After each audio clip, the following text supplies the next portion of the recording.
Now, President Trump is not worried about Kim Jong-un testing more nuclear weapons. In fact, according to HuffPost, on New Year's Eve, Kim Jong-un said that this is after Kim Jong-un said that his country is developing a new strategic weapon, which sounds not good, and could soon resume testing nuclear weapons and long-range ballistic missiles. Yes, I just said not good. Very bad. Because it is bad to develop even more nuclear weapons and the capability of launching them across the ocean. Intercontinental ballistic missiles, not good. Very bad. Now, Kim, as reported by Korean Central News Agency, it's a propaganda arm of the Korean government, said on Wednesday, local time, that Un no longer felt obliged to stick to a self-imposed moratorium on nuclear and long-range missile testing, despite the fact that it was an agreement with President Trump.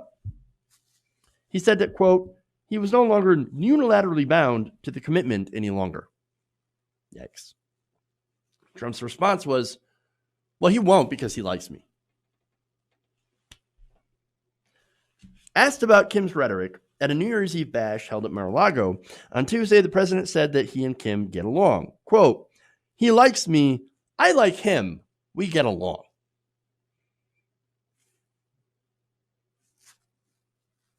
Remember, the same person who said that he is in love with Kim Jong-un, actual quote, he's praised him on several accounts, which is funny because Kim Jong-un is a brutal dictator, brutal communist dictator, by the way. I don't know if he got that last part. I mean, they're supposed to be against communism, but loves the communist leader of North Korea. Says, oh, yeah, he took over a country at 31. There's not many people that could do that. Really? Okay, anyway. Look, he's also had family members executed in horrific ways. I think there was an uncle, at least according to North Korean state media, which again is a propaganda arm, so it might not be true. But there's an uncle that was allegedly executed via anti-aircraft gun. The guy was literally obliterated. There's nothing left of him. Yikes. But there's more. In this quote here, he said he did sign a contract, meaning Kim Jong-un. He did sign an agreement talking about denuclearization. That was done in Singapore. And I think he's a man of his word. So we're going to find out. But I think he's a man of his word. He didn't sign a contract. He signed a non-binding thing that I can't even say that it's an agreement. More of like, oh, yeah, I guess I won't develop nuclear weapon or test any more nuclear weapons or develop more ballistic missiles to carry those, nuclear weapons.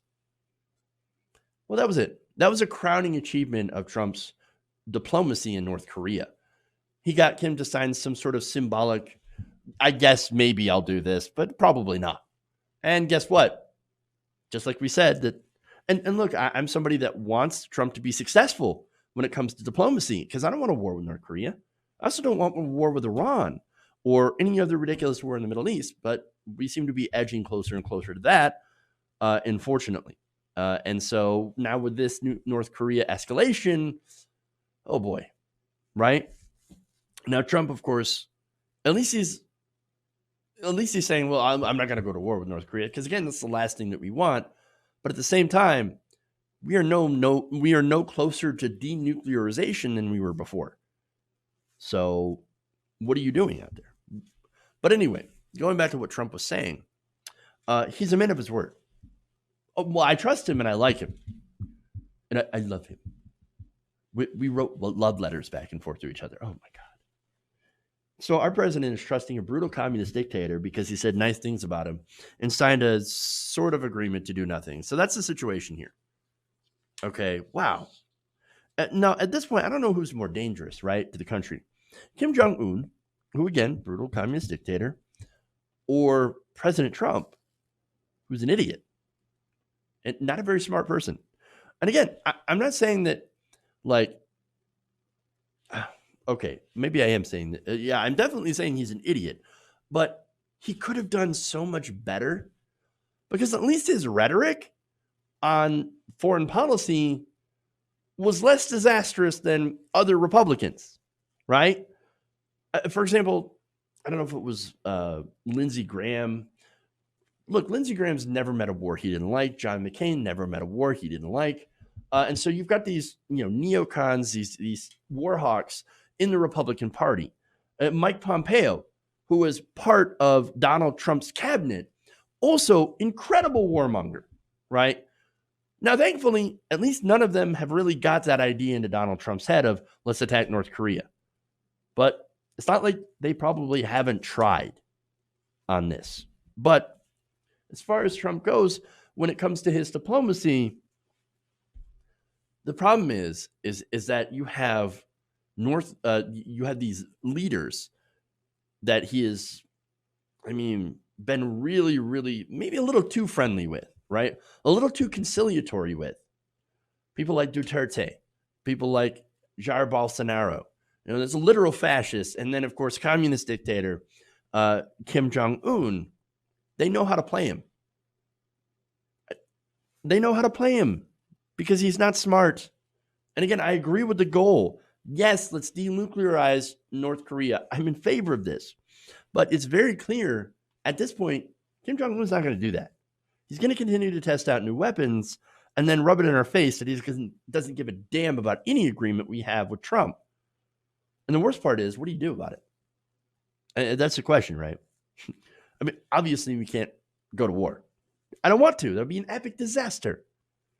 We do need more diplomacy. We do need an actual agreement. And we do need to reduce the amount of nuclear weapons in the world. But I don't know how you do that. And certainly, I don't think Trump knows how to do that either. And as far as, look, what helps and what doesn't help, well, look, it's not helping when you shrug them, boasting of new weapons and doing testing by also saying how much you love them and how much you trust them. I wouldn't start with that. But I also wouldn't start with Rocket Man. And so, diplomacy is one of those things where you actually need a great understanding of who you're negotiating with, including past agreements, the past times that they might have reneged on that agreement, their negotiating style, what would work and what might not work to try to pressure them into an agreement. All that stuff would be incredibly good to know if you're going to negotiate. Trump did none of that. In fact, he boasted about not needing to be prepared for anything because he would know if he could trust Kim Jong-un within the first couple of minutes of knowing him. This is who we have negotiating on behalf of the United States. It's amazing we are not in a war already. Hey guys, hopefully you enjoyed that free video. Now I'm going to have to ask you a favor. Between the demonetization and the YouTube algorithm messing around with view counts, etc., we're having a hard time adjusting to the new YouTube reality, which is where you guys come in. See, we have a patreon.com/TYTNation set up to help us rely on you guys, the viewers, instead of big corporate ads. Look, you know the show. You know I'm not in favor of big corporations anyway. So help us transition away from relying on the ad model to pay the bills and sign up to be a patron, patreon.com/TYTNation. That goes a long way to help us keep the lights on. And you guys will know that you're supporting independent progressive media.